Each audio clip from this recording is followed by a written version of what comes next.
신약성경 320면 빌립보서 3장 3절 말씀입니다. 우리 빌립보서 3장 3절을 다 같이 함께 읽겠습니다. 하나님의 성령으로 봉사하며 그리스도 예수로 자랑하고 육체를 신뢰하지 아니하는 우리가 곧 할례파라. 아멘. 오늘 본문에서 사도 바울은 그리스도인은 누구인가 하는 것을 아주 간결하고 정확하게 정의를 내려주고 있습니다. 사실 지금 이 바울이 전도하고 세웠던 교회 주변에 이 교회 저 교회를 돌아다니면서 유대 그리스도인들이 많은 설득을 하고 있었습니다. 예수 그리스도를 믿는 것만으로는 충분하지 않다.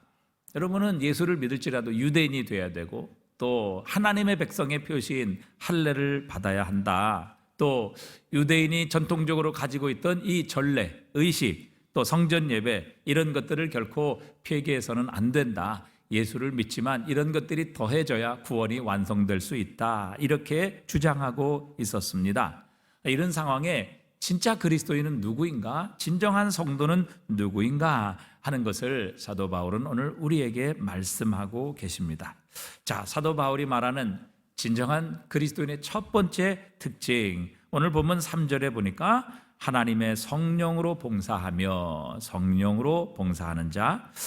이 봉사라는 헬라어는 라투류라는 단어인데 이 단어는 우리가 넓은 의미에서 봉사 혹은 섬김이라고 이렇게 번역을 했지만, 그러나 구체적인 의미를 따질 때는 주로 하나님을 경배하고 하나님을 예배하고 섬기는 것을 의미합니다. 그래서 예배라는 이 라투리오의 명사형 라트레이는 예배 혹은 하나님을 섬김이라는 단어를 쓰고 있습니다. 마태복음 4장 10절에 보면 예수께서 말씀하시되 사탄아 물러가라 기록되었으되 주 너희 하나님께 경배하고 다만 그를 섬기라. 이 섬기라 즉 하나님만을 경배하고 하나님만을 예배하라 라는 이 단어로 오늘 본문에 있는 라트리오라는 단어가 사용되고 있다는 사실입니다. 그래서 이 봉사는 넓은 의미에서 봉사지만 섬김이지만 구체적인 의미로는 바로 하나님을 예배하고 섬기는 것이라는 단어입니다. 우리가 영어에도 예배를 worship이라고 부르기도 하지만 일반적인 예배의 용어는 service입니다. 우리가 하나님께 예배드린다, 서비스한다 이렇게 영어 표현에는 예배를 서비스라고 부르고 있습니다. 그러니까 그리스도인은 성령 안에서 예배하는 자들이다 이렇게 표현하고 있는 것이지요. 그러니까 유대인들이 말하고 있는 하나님을 예배하고 또 하나님께 나가는 데 있어서 다른 방편이 필요하지 않은 사람들이라는 말입니다. 하나님께서 우리에게 예수 그리스도를 통해서 하나님께로 나가는 새로운 길을 열어주셨습니다. 세상의 방법, 유대인들이 가졌던 그런 외적인 형식이 아니라 우리에게 다른 방법을 허락해 주셨는데 그것은 바로 하나님의 영으로 예배하는 자들로 우리를 불러주신 것입니다. 유대인의 예배는 주로 형식 혹은 의무 혹은 습관적이었습니다. 그들은 늘 안식일이 되면 그들이 행하는 의식이 있었고 또 하나님께 나가기 위해서 반드시 지켜야 될 의무가 있었습니다. 그리고 그 모든 것들은 습관적으로 하나님 앞에 나아가는 하나의 방식이었던 것입니다. 그러나 성령으로 예배하는 사람은 결코 억지로 하나님을 예배하지 않습니다. 성령 하나님께서 우리의 마음을 움직이십니다. 우리의 마음을 하나님께로 이끌어 주십니다. 그래서 자원하는 마음으로 기쁨으로 사랑으로 하나님을 예배한다는 것이지요.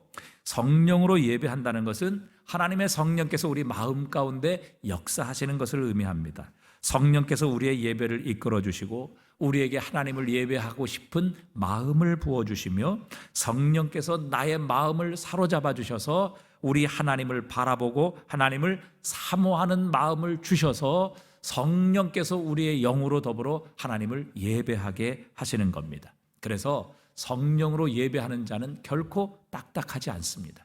그 마음이 냉랭하지 않습니다. 성령으로 예배하는 자는 그저 기계적이거나 형식적인 예배를 통해 하나님께 나아가지 않는다는 사실입니다.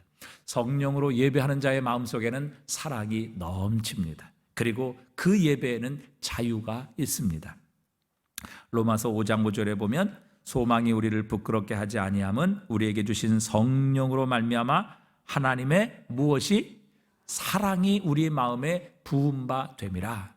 하나님의 성령께서 우리 안에 임하시면 그 성령께서는 하나님의 사랑을 알게 하십니다. 깨닫게 하십니다. 느끼게 하십니다. 맛보게 하십니다. 그러므로 그 하나님의 부어주시는 사랑으로 인하여 우리의 예배는 감격과 기쁨 속에 하나님을 예배하고 하나님을 찬양하게 하시는 겁니다.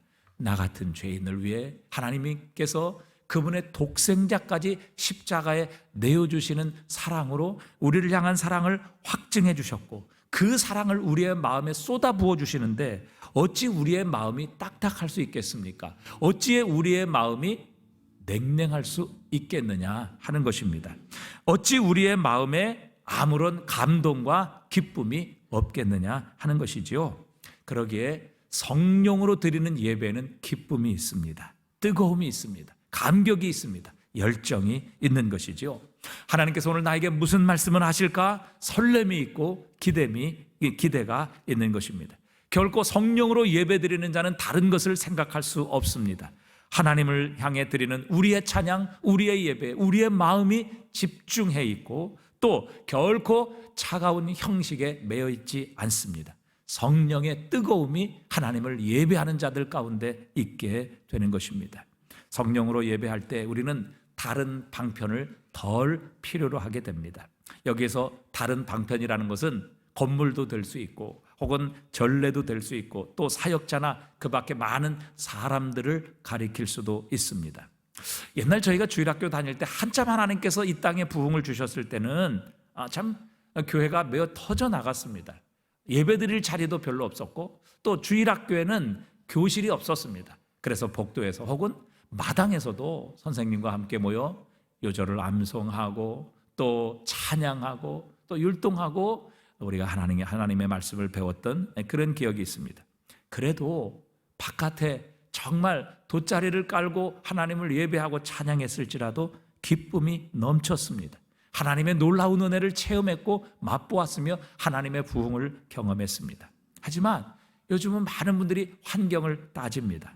좋은 환경이 갖춰져야 예배를 할 수 있다. 또 예배 드릴 수 있는 분위기를 다 만들어줘야 된다.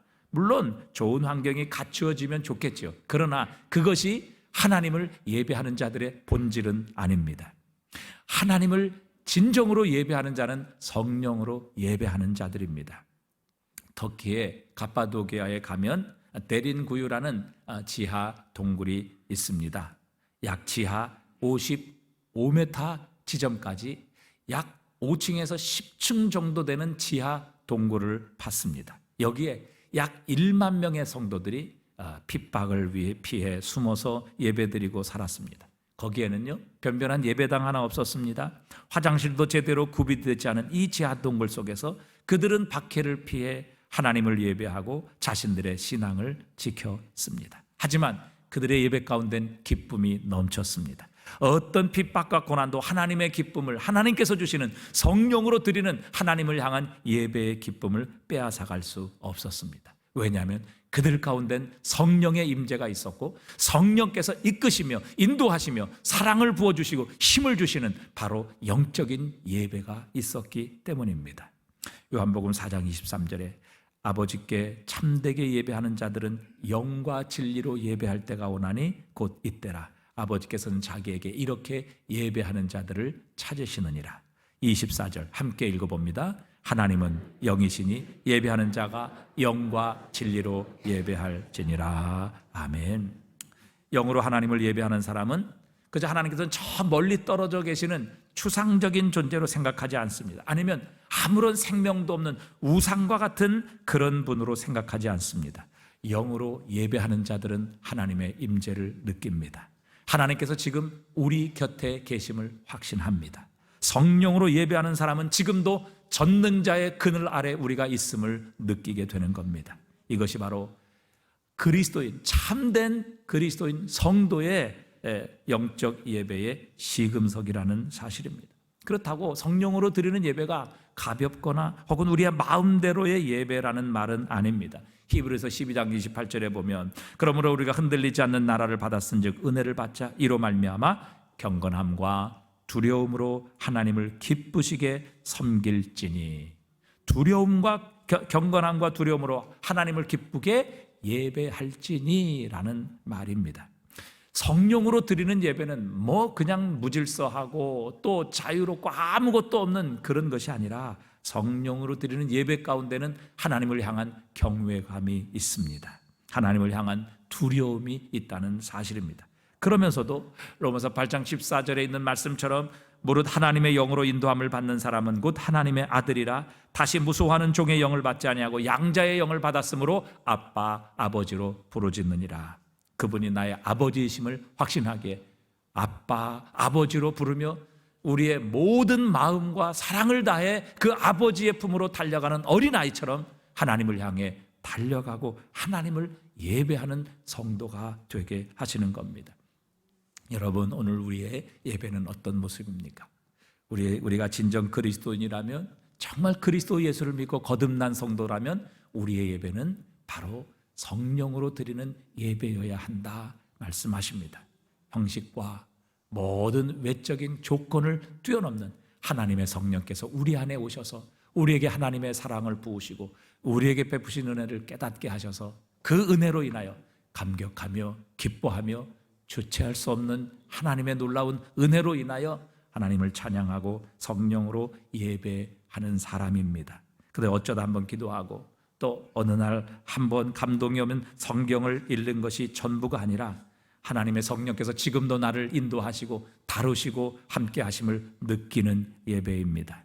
성령의 인도하심을 따라 드리는 예배자, 그가 진정 참된 그리스도인이라고 말씀하십니다. 그것뿐이 아니죠. 우리가 코로나19 사태를 맞이하며 미국이나 캐나다 혹은 유럽 등지에서는 사람들이 생필품 사재기를 하는 그런 모습을 보여주었습니다. 그래서 대형마트에 진열장이 텅텅 비어있는 것을 뉴스로 보여주기도 했지요. 공포심에 사로잡히게 되면 선진국 사람들도 뭐 별 수 없구나 하는 그런 생각이 들었습니다. 그런데 희한하게도 우리나라는 사재기 현상이 거의 없었습니다. 물론 우리 국민의 시민의식이 굉장히 성숙했기 때문이기도 하지만 전문가들의 의견은 우리나라는 배달 문화가 아주 발달했기 때문이라 이렇게 진단을 하고 있습니다. 우리나라는 여름 수십만이 운집해 있는 해운대 해수욕장에서도 전화만 한 통 하면 정확하게 짜장면과 치킨이 배달되는 그런 나라입니다. 코로나 사태가 터지기 이전에도 하루 전 밤내 주문하면 그 다음날 새벽에 어김없이 배달해주는 로켓 배송, 또 배달의 민족 이런 서비스를 보고 외국 사람들은 정말 기겁을 합니다. 여러분, 야구에서도 보면 아무리 공을 다 잘 던져도 받는 사람이 공을 떨어뜨리거나 아니면 받는 사람이 제대로 받지 못하게 되면 여러분 그 실수로 인하여 경기에 실패하는 경우들도 참 많지요. 성령으로 예배하는 자의 특징은 하나님의 말씀을 받는 태도를 통해서도 나타납니다. 말씀도 그 말씀을 던지는 사람도 중요하지만 그 말씀을 받는 사람의 태도에 따라 전혀 다른 결과가 나타나기도 합니다. 데살로니가전서 2장 13절입니다. 우리 한번 다 같이 읽어보겠습니다. 이러므로 우리가 하나님께 끊임없이 감사함, 너희가 우리에게 들은 바 하나님의 말씀을 받을 때에 사람의 말로 받지 아니하고 하나님의 말씀으로 받음이니 진실로 그러하도다. 이 말씀이 또한 너희 믿는 자 가운데서 역사하느니라. 아멘. 데살로니가 교회는 하나님의 말씀을 바울로부터 들었을 때 그냥 바울의 말, 사람의 말로 들은 것이 아니라 하나님의 말씀으로 받았습니다. 이 말씀이 믿는 자 속에 역사하셨던 것입니다. 그 말씀을 하나님의 말씀으로 믿고 받았을 때 그 말씀 속에서 하나님의 생명의 역사가 일어났고 그 말씀이 구원의 역사를 이루어 가셨던 것입니다. 그 말씀을 구체적으로 믿고 순종했을 때 하나님의 기적의 역사가 그들의 삶 속에 일어나게 하셨습니다. 그 말씀을 하나님의 말씀으로 받았을 때 그들의 삶의 구체적인 변화가 일어나게 하셨고 이 세상의 핍박과 환난을 이길 수 있는 하나님의 능력을 그 말씀을 통해 하나님의 말씀을 통해 구체적으로 공급받게 하셨던 겁니다. 그러니까 사람의 말이 아니라 하나님의 말씀으로 믿고 받아들였을 때 그 말씀이, 그 능력의 말씀이, 천지를 창조하신 하나님의 말씀이 그들의 삶 속에, 믿는 자들 속에 역사하셨던 것입니다. 그 말씀을 통해 하나님의 능력이 나타나고 기적이 일어나고 삶의 변화가 일어나고 그 말씀대로 이루어지는 놀라운 하나님의 역사가 그 말씀을 하나님의 말씀으로 받아들였던 성도들 속에 일어나게 하셨던 것입니다. 예수님의 씨 뿌리는 비유에도 보면 씨가 달라서 열매를 맺지 못한 것이 결코 아닙니다. 씨는 다 똑같았습니다. 돌짝밭에, 길가에, 가시밭에, 옥토에 똑같은 씨가 뿌려졌지만 그러나 그 밭이, 떨어진 밭이 어느 밭이냐에 따라 길가와 돌밭 그리고 가시밭에는 결코 열매가 맺혀지지 않았습니다. 그러나 옥토에 뿌려진 씨앗은 30배, 60배, 100배의 결실을 맺게 해 주셨습니다. 여러분, 이 말씀의 씨앗이 문제가 아니라 그 말씀을 받는 우리의 마음이 결정적인 우리의 삶의 열매와 결과를 나타내는 것이라고 주님께서 말씀하셨습니다. 성령께서 역사하시고 그 성령께서 우리의 마음에 임하시면 우리가 하나님의 말씀을 받는 태도가 달라집니다. 틀려집니다. 말씀을 대하는 자세가 달라지지요. 하나님의 말씀을 믿음으로 받게 되고 아멘으로 받게 될 때에 그 말씀은 믿는 자들의 마음속에서 역사하십니다. 천지를 창조하신 그 말씀이 우리의 삶에 새 창조를 이루시고 우리의 삶을 새롭게 시작할 수 있는 능력을 부어주시는 겁니다. 그러므로 우리의 삶에 그 말씀을 통해 말씀을 받고 말씀을 믿음으로 받아들이는 자들을 통해 그 하나님의 말씀은 30배, 60배, 100배의 열매를 맺게 하시는 것이지요. 여러분, 진정한 그리스도인은 성령으로 하나님을 예배하는 자입니다. 성령으로 하나님을 예배하는 자는 하나님의 말씀을 받고 듣는 태도도 달라지지요. 두 번째, 진정한 그리스도인은 어떤 사람이냐? 오늘 보면 3절에서 이렇게 말씀하시죠. 하나님의 성령으로 봉사하며 그리스도 예수로 자랑하고 육체를 신뢰하지 아니하는 우리가 곧 할례파라. 유대인들은 자신의 육신을 자랑했지요. 자신이 아브라함의 자손이라는 그 육신의 혈통을 자랑했습니다. 그리고 그 아브라함의 혈통이라는 표시, 즉 하나님의 언약의 자손이라는 표시로 그들은 육신의 할례를 행했습니다. 그들은 하나님이 주신 율법을 자랑했고 그 율법을 지키는 것을 무척이나 영광스럽게 생각했습니다. 그런데 우리 그리스도인들은 그런 외적인 율법 혹은 어떤 할례 혹은 그들이 아브라함의 육신적인 후손이라는 혈통을 자랑하는 사람들이 아니라 진정한 그리스도인은 예수 그리스도를 자랑하는 사람들이라 그렇게 주님은 말씀하십니다. 바울은 고린도 교회에 편지하며 여러분 중에 육체를 따라 지혜로운 자가 많지 아니하며 능력 있는 자가 많지 아니하며 문벌 좋은 자가 많지 아니한 것은 하나님께서 미련한 자들을 택하사 지혜 있는 자들을 부끄럽게 하시고 세상의 천한 것들과 멸시받는 것들과 없는 것들을 택하사 있는 것들을 폐하려 하시고 아무 육체도 하나님 앞에 자랑하지 못하게 하려 하심이라 이렇게 말씀하십니다. 그러니까 고린도 교회 성도들 가운데는 그렇게 능력이 있는 자, 학벌이 좋은 자, 또 지혜가 많은 자가 많지 않았습니다. 그러나 하나님께서 그들을 택하셔서 하나님의 위대한 지혜 주시고 하나님의 위대한 능력 주시고 하나님의 성령을 부어주신 이유가 무엇인가? 아무 육체라도 하나님 앞에서 자랑하지 못하게 하려 하심이라.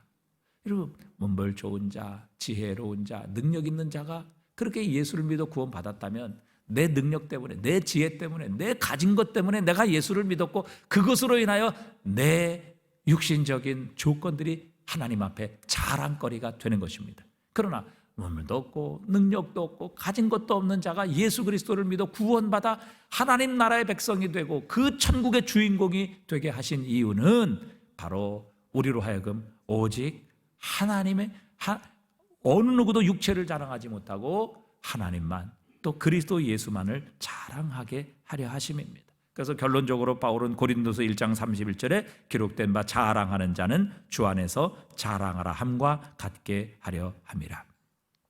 여러분, 왜 도대체 바울이 이렇게 주장하고 있습니까?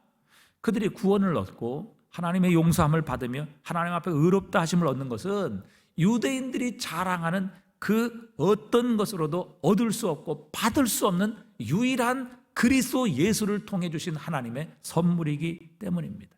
그러니까 그리스도 예수 외에는 결코 우리가 받을 수 있는 이 구원, 하나님 앞에 죄 용서함, 하나님께서 주시는 의롭다 하심, 하나님의 자녀가 되는 권세를 얻을 수 있는 다른 길이 없는 것입니다. 그런데 유대인들은 그 다른 것들을 자랑하고 다른 방편들을 의지했을 때에 결국 그리스도 예수를 자랑하는 것이 아니라 자신의 육체를 자랑하는 자들로 떨어지게 된 것입니다. 여러분, 영어를 누가 만들었는지 아십니까? 여러분, 세계 공용어인 영어 누가 만들었는지 아세요? 잉글리시. 누가 만들었어요? 네? 잉글리시가 만들었어요? 예, 잉글리시는요 누가 만들었는지 모릅니다. 전 세계 공용어인 영어는요 누가 만드는지 몰라요. 앵글로 섹슨족이 이제 영국으로 이주를 하면서 그저 여러 부족들이 모여서 한 왕이 통일을 하고 또 그들 가운데 어떻게 발전하고 또 이런 것들을 모아보다가 결국 만들어진 것이 영어라는 사실입니다. 그런데 여러분, 우리나라의 한글은요 세상에서 정말 고유한 민족의 언어를 가지고 있는 아주 특별한 언어이고 얼마나 과학적이고 얼마나 쉬운지 알 수 없어요. 그래서 우리는 세종대왕 같은 분을 자랑합니다. 그래서 우리가 정말 갖고 싶어하는 돈에도 이 세종대왕을 그려놓고 얼마나 우리의 세종대왕을 자랑하는지 알 수 없어요. 또 여러분, 정말 그 젊은 처녀의 나이로 이 대한민국의 독립을 위해서 자신의 삶을 헌신하고 드렸던, 목숨을 걸었던 유관순 열사, 우리는 자랑합니다.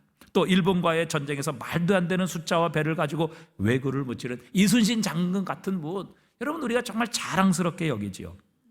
그렇다면 여러분, 우리는 우리의 구주이신 예수 그리스도를 얼마나 자랑스럽게 여기며 자랑하며 사느냐 하는 것입니다. 바울은 정말 진짜 그리스도인이 누구냐? 바로 예수 그리스도를 자랑하는 사람들이다. 예수 그리스도를 뽐내는 사람들이다. 단순히 예수 그리스도를 믿는 것이 아니라 예수 그리스도의 이름을 영광스럽게 여기고 그분의 이름을 존중히 여기며 그분의 이름을 사랑하는 사람, 그 사람이 바로 진짜 그리스도인이다. 이렇게 말씀하고 계십니다. 유대인의 자랑은 자신의 육신적인 것이죠. 그래서 바울도 다음 절부터 보면 자신의 육신적으로 자랑할 것이 참 많다는 것을 고백합니다. 자신은 베냐민의 후손이요, 베냐민은 사울 왕의 후손입니다. 사울 왕은 베냐민 자손이었고 이스라엘의 초대 왕이었죠.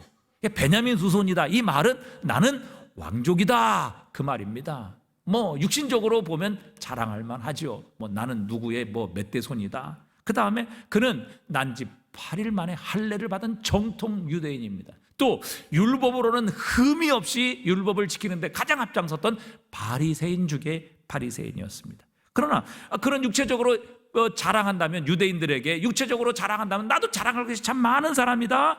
그러나 내가 가진 육체적인 자랑으로 결코 내가 구원을 얻을 수 있는 것이 아니다. 내가 그것으로 구원을 받은 것이 아니고 내가 그것으로 하나님 앞에 의롭다 하심을 받을 수 없었고 그것으로 인하여 내가 하나님 앞에 설 수 없었던 존재였음을 그리스도 예수를 만나고 나서 깨닫게 된 것입니다. 예수 그리스도의 의 앞에서 자신이 육신적으로 자랑하던 혈통, 그 다음에 율법의 의, 또 자신이 가지고 있던 이 모든 열심, 그것은 예수 그리스도의 앞에서는 전부 배설물과 같은 것임을 깨닫고 발견하게 한 것입니다. 자신을 의롭게 하시고 자신을 하나님 앞에 세우실 유일한 구주는 나를 위해 십자가를 지시고 그 죽으시고 다시 사신 예수 그리스도밖에 없음을 그는 발견하게 된 것입니다. 그래서 그는 그리스도만을 자랑합니다. 그리스도 예수만을 뽐냅니다. 그리스도 예수를 얘기하고 그리스도 예수를 영광스럽게 생각합니다. 고린도 전서 2장 2절에도 보면 내가 너희 중에 예수 그리스도와 그의 십자가에 못 박힌 것 외에는 아무것도 알지 아니하기로 작정하였습니다. 예수 그리스도의 십자가 외에는 어떤 것도 알지 않기로. 왜? 그리스도 예수의 십자가 외에는 하나님 앞에 자신의 죄를 용서받고 하나님 앞에 의롭다함을 받으며 하나님 앞에 어여시 설 수 있는 다른 어떤 자랑도 있을 수 없기 때문에 그의 자랑은 오직 예수 그리스도밖에 없음을 선포하고 있는 것입니다. 우리 하나님께서는요, 그분의 이름을 사랑하고 그분의 이름을 자랑하는 자들을 그냥 놔두시지 않습니다. 그들의 이름도 존귀하게 여기시고 그들의 이름도 축복해 주십니다. 다윗이 골리앗과의 전쟁을 하려고 했던 이유가 무엇입니까? 용기가 있었기 때문에, 그저 그 젊은 나이에 의기충천해서 그가 다윗과 전쟁을 하려고 했을까요? 골리앗과 전쟁을 하려고 했을까요?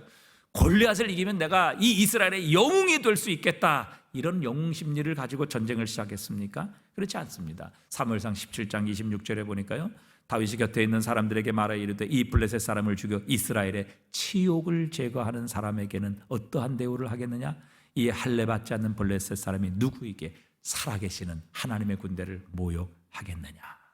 하나님의 이름이 모욕을 당하는 것, 저 이방인, 저 죄인들이 거룩하신 하나님, 자기가 사랑하는 하나님, 영광스럽게 생각하는 그 하나님의 이름과 그 하나님의 군대를 모욕하는 것을 다윗은 참을 수가 없었던 겁니다. 견딜 수가 없었던 것이죠. 자신의 목숨을 빼앗길지언정 하나님의 이름이 이렇게 이방 죄인에 의해 모욕을 당하고 수치를 당하는 것, 다윗은 결코 참을 수가 없었습니다. 그래서 이 다윗이 골리앗을 향해 나가면서 아무것도 없이 그저 돌멩이 하나 짚고 나가면서 그가 외치고 선포했던 말이 무엇입니까? 너는 칼과 창과 단창으로 내게 나오거니와 나는 만군의 여호와의 이름, 즉 내가 모욕하는 이스라엘 군대의 하나님의 이름으로 내게 나아가노라, 그렇게 선포했던 겁니다. 그러니까 이 다윗은 얼마나 하나님의 이름을 사랑했고 하나님의 이름을 존귀히 여겼으며 하나님의 이름을 영광스럽게 생각했는지 모릅니다. 그래서 그 하나님의 이름, 그 영광스러운 자신이 섬기는 그 하나님의 이름이 모욕을 당하는 것을 결코 참을 수가 없었던 것이죠. 아니 도대체 저놈이 누구이기에 내가 믿는 전능하신 하나님, 영광의 하나님의 이름을 모욕해? 하나님의 이름을 모욕하는 저놈을 내 목숨을 다해 싸우리라. 그리고 그는 돌멩이 하나 들고 나갔을 때, 여러분, 하나님께서 어찌 다윗과 함께 하시지 않을 수 있으셨겠습니까? 어찌 하나님이 도와주시지 않으실 수 있었겠어요? 17살짜리 가장 나이도 적고 훈련도 받지 않은 그 이스라엘에서 가장 작고 미약한 그 다윗이 하나님의 이름 때문에 목숨을 걸고 나갔을 때 하나님께서 도우시지 않으실 수가 없으셨어요. 하나님께서 함께 하시지 않으실 수가 없으셨어요. 왜? 자신의 이름을 위하여 자신의 목숨을 아까워하지 않은 다윗. 그래서 하나님께서 이 다윗이 길거리에서 주었던 돌을 던졌는데 하나님께서 그 돌멩이 하나를 통해 그 거인, 자기보다 몇 배나 되고 온 몸을 갑옷으로 감싸있던 이 골리앗의 약점인 이마를 그 돌로 뚫도록 만드셔서 그 골리앗을 쓰러뜨리게 하시고, 다윗은 무기도 없었어요. 그래서 이 골리앗의 칼을 빼서 골리앗의 목을 치게 하시는 놀라운 승리를 허락해 주셨습니다. 하나님의 이름을 자랑하는 자, 하나님의 이름을 높이는 자, 하나님께서도 그의 이름을 자랑스럽게 만드십니다. 그의 이름을 높여 주시는 것이죠. 우리도 우리의 가진 것이나 우리의 자신이나 우리의 조건이나 이 세상의 것이 아니라 예수 그리스도를 자랑하는 자가 진짜 그리스도인입니다. 그가 진짜 하나님의 사람입니다. 여러분, 주님의 이름을 자랑해 보십시오. 주님의 영광을 높여 보십시오. 주님께서 우리를 도우시지 않겠습니까? 주님께서 우리와 함께 하시지 않겠습니까? 그 대신에 주님의 이름을 이용해서 내 이름 높이고 또 주님의 이름 이용해서 내가 영광을 받으려고 하니까 우리 주님께서 우리와 함께 하실 수가 없는 겁니다. 우리 주님께서 도와주실 수가 없는 거예요. 왜? 그렇게 도우시고 그렇게 함께 하셨다가는 내가 높아지고 내가 영광받고 내가 교만해서 결국 하나님을 떠날 수밖에 없는 존재이기 때문에 그렇습니다. 여러분, 그리스도 예수는 모든 이름 위에 뛰어난 이름입니다. 그분은 하나님의 아들이십니다. 하늘과 땅의 모든 권세를 가지신 분이십니다. 모든 무릎이 예수의 이름 앞에 꿇게 될 것이고 모든 입술이 예수를 주님이라고 시인하는 그날이 오게 하실 것입니다. 예수 그리스도는 우리와 하나님 사이의 유일한 화목제물이 되어주셔서 우리를 하나님 앞으로 인도하시는 우리의 유일한 중보자이십니다. 여러분, 우리가 하나님과 화목되기만 하면 우리는 새로운 삶을 살아갈 수 있습니다. 우리는 새로운 능력을 하나님으로부터 공급받을 수 있습니다. 또 새로운 지각과 새로운 지혜를 우리 하나님으로부터 얻을 수 있게 되는 것입니다. 그래서 너는 내게 부르짖으라. 내가 내게 응답하겠고 네가 알지 못하는 크고 은밀한 일, 하나님만이 알고 계시는 지혜와 미래를 보여주시리라 약속해 주신 것입니다. 여러분, 하나님과 관계가 새로워지면 우리의 삶은 모든 것이 새로워질 수 있습니다. 인간은 자기의 힘으로 절대 할 수 없기 때문에 하나님께서 그 독생자를 우리에게 보내주셔서 그 독생자로 하여금 하나님과 화해할 수 있는 화목제물이 되게 해 주신 것입니다. 그렇기 때문에 그리스도 예수 안에 모든 것이 있습니다. 골로새서 2장 9절에 그 안에는 신성의 모든 충만이 육체로 거하시고, 신성의 모든 충만이 그의 육체에 거하신다.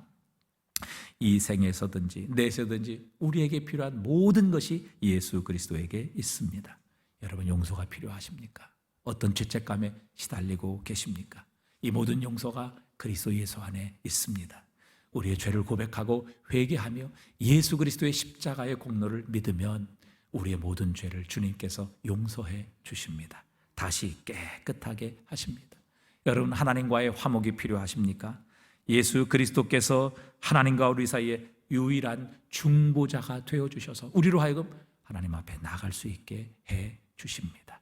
여러분에게 새로운 출발이 필요하십니까? 새로운 본성이 필요하십니까? 새 마음이 필요하십니까? 그리스도 예수께서 이 모든 것을 우리에게 창조하시는 주님이십니다. 고린도후서 5장 17절, 그런즉 누구든지 그리스도 안에 있으면 새로운 피조물이라. 보라, 이전 것은 지나갔으니 새 것이 되었도다. 그리스도 예수는 우리에게 새 마음, 새 본성, 새 능력을 창조하시는 주님이십니다. 여러분, 이 세상을 이기고 우리의 대적을 이기며 우리의 자신의 육신의 정욕을 이길 힘이 필요하십니까? 능력이 필요하십니까? 그리스도께서 성령을 통해 오늘도 우리와 우리 자신과 이 세상을 이길 힘을, 이 세상을 이길 힘과 권능을 허락해 주십니다. 그래서 오직 성령이 너에게 임하시면 너희가 권능을 받고 능력을 받고 예루살렘과 온 유대와 사마리아와 땅끝까지로 내 증인이 되리라. 그리스도 예수의 증인된 삶을 살아갈 수 있는 능력까지 성령의 권능을 통해 우리 주님께서 우리에게 힘과 능력을 공급해 주십니다. 우리 앞에, 하나님 앞에 서는 날 우리를 변호해 주실 분이 필요하십니까? 여러분, 지금 죽어서 하나님께 심판을 받고 하나님 앞에 선다면 그것만 생각해도 온몸이 떨리고 또 두렵습니까? 그리스도 예수께서 자신의 의로 옷 입혀주시고 흠없이 하나님 앞에 서게 해 주실 우리의 보호자가 되시고 우리의 변론자가 되어 주시는 분이십니다. 여러분, 우리의 삶에 다른 어떤 것이 필요하십니까? 그리스도 예수는 모든 것입니다. 그리스도 예수 안에 이 모든 것이 있습니다. 그러기에 우리는 그리스도 예수를 자랑하지 않을 수 없는 것입니다. 자, 결론적으로 어떤 사람이 참 그리스도인인가, 참 신자인가, 성령으로 예배하고 그리스도 예수를 자랑하는 자, 바로 그 사람이 진정 오늘 본문에 할례파라, 이렇게 바울은 선포하고 있습니다. 여러분, 이스라엘 백성들에게는 하나님께서 구약 시대에 주신 위대한 축복의 약속이 있습니다. 하나님께서 아브라함을 부르셔서 그에게 약속해 주셨죠. 내가 너로 큰 민족을 이루고 내게 복을 주어 내 이름을 창대하게 하리니 너는 복이 될 것이다. 너를 축복하는 자에게 내가 복을 내리고 너를 저주하는 자에게는 내가 저주하리니 땅의 모든 족속이 너로 말미암아 복을 얻을 것이라. 아브라함과 그의 후손들에게 하신 약속입니다. 이삭과 야곱에게도 하나님께서는 창세기 28장 14절에 보니까 내 자손이 땅의 티끌같이 되어 내가 서쪽과 동쪽, 북쪽과 남쪽으로 퍼져나갈지며 땅의 모든 족속이 너와 내 자손으로 말미암아 복을 받으리라. 내가 너와 함께 있어 내가 어디로 가든지 너를 지키며 너를 이끌어 이 땅으로 돌아오게 할지라. 내가 내게 허락한 것을 다 이루기까지 너를 떠나지 아니하리라. 이것이 바로 아브라함, 이삭, 야곱, 그리고 야곱의 후손인 이스라엘 백성들에게 주신 축복의 약속이며 하나님의 언약입니다. 자, 여러분, 오늘 본문에서 바울은 그렇게 얘기를 하죠. 이렇게 성령으로 하나님을 예배하며 육체를 자랑하지 아니하고 그리스도 예수를 자랑하는 자, 바로 그 사람이 곧 할례파다.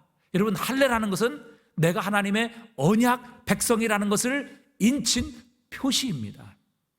마치 우리가 예수 그리스도를 나의 구주로 믿습니다 라는 것을 인치는 표시가 세례인 것처럼, 그래서 내가 거듭났고 구원받았으며 이제는 저 마귀와 사탄과 영원히 죽을 죄인이 아니라 하나님의 존귀한 아들, 딸이 되었음을 외적인 형식으로 인치는 것이 바로 세례인 것처럼, 할례라는 것은 아브라함과 이삭, 야곱 그리고 그의 후손이 이스라엘 백성들에게 하나님이 축복하시겠다고 약속하신 그 언약의 백성이라는 것을 육체적인 표시로 표시한 게 할례입니다. 그런데 바울은 그렇게 말하죠. 하나님께 성령으로 예배하고 또 내 육신을 신뢰하지 아니하고 우리 그리스도 예수를 자랑하는 자가 진짜 할례파다. 진짜 아브라함과 이삭과 야곱과 이스라엘 백성에게 약속하신 이 축복의 언약의 당사자며 주인공이다. 이렇게 선포하고 있는 것입니다. 율법을 자랑하고 육체의 할례를 받은 유대인들이 이 축복, 아브라함과 이삭과 야곱과 이스라엘 백성들에게 하신 그 축복의 당사자가 아니라 이제 그리스도 예수 안에서 성령으로 하나님을 예배하며 우리를 구원하신 그리스도 예수만을 자랑하는, 그리고 육체를 신뢰하지 않는 바로 우리가 진정한 할례파요, 진정한 아브라함과 이삭과 야곱에게 약속하신 이 약속의 주인공임을 선포하고 있는 것입니다. 고린도서 1장 20절에 보면 하나님의 약속은 얼마든지 그리스도 안에서 예가 되니 그런즉 그로 말미암아 우리가 아멘하여 하나님께 영광을 돌리게 되느니라 말씀하십니다. 하나님의 약속, 아브라함과 이삭, 야곱과 이스라엘 백성들에게 하신 이 모든 약속은 그리스도 안에서 모두 예스가 된다. 그리스도 예수 안에서 성취되고 그리스도 예수 안에서 우리의 것이 된다. 그렇게 말씀하십니다. 여러분, 이제 바로 저와 여러분이 아브라함의 축복을 받은 사람들입니다. 이스라엘은 예수님을 거절하고 그 모든 자격을 잃어버렸기 때문에 이 약속을 빼앗겨버리게 되었습니다. 그들은 진짜 할례파가 아니라 육신의 할례파일 뿐이라는 사실이지요. 이제 그 약속은 예수 그리스도를 믿음으로 말미암아 이제 아브라함과 이삭과 야곱의 이 언약의 축복을 이을 교회, 즉 성령으로 예배하고 그리스도 예수를 자랑하는 바로 진짜 그리스도이냐말로 하나님의 축복의 약속을 이을 하나님의 진정한 백성임을 우리에게 선언하고 있는 것입니다. 여러분, 이것이 얼마나 놀라운 특권입니까? 예수 그리스도로 말미암아 이 놀라운 은혜를 주신 하나님을 찬양합니다. 그분 앞에 영광을 돌립니다. 여러분, 우리가 그리스도 예수 안에서 성령으로 예배하고 그리스도 예수를 자랑하며 내 육체를 신뢰하지 않는 바로 그 사람이 진정한 성도이며 하나님께서 아브라함과 이삭과 야곱에게 약속하신 이 위대한 축복의 당사자이며 주인공임을 하나님께서 오늘 우리에게 선포하고 계시는 겁니다. 오늘 그리스도 예수 안에서 우리의 예배가 영의 예배, 성령의 예배가 되어야 할 것입니다. 그리고 우리의 자랑은 우리의 가진 것, 우리의 육체적인 외적인 것이 아니라 오직 우리를 이 죽음과 영원한 사망에서 구원하시고 우리를 하나님 앞에 어여시 서게 하시는 예수 그리스도밖에 없습니다. 우리가 이 사실을 믿고 정말 성령으로 하나님을 예배하며 우리가 그리스도 예수만을 자랑하게 될 때 우리는 진짜 아브라함에게 약속하신 그 축복을 잇는 아브라함의 영적인 후손이요 진정한 하나님 나라의 백성임을 하나님께서는 우리에게 오늘 선포하고 계십니다. 이 놀라운 은혜를 주신 하나님을 찬양합니다. 그분 앞에 영광을 올려드립니다. 진짜 그리스도인이 되어 하나님의 축복과 이 약속을 잇는 하나님의 복된 백성이 되실 수 있기를 주님의 이름으로 축복합니다.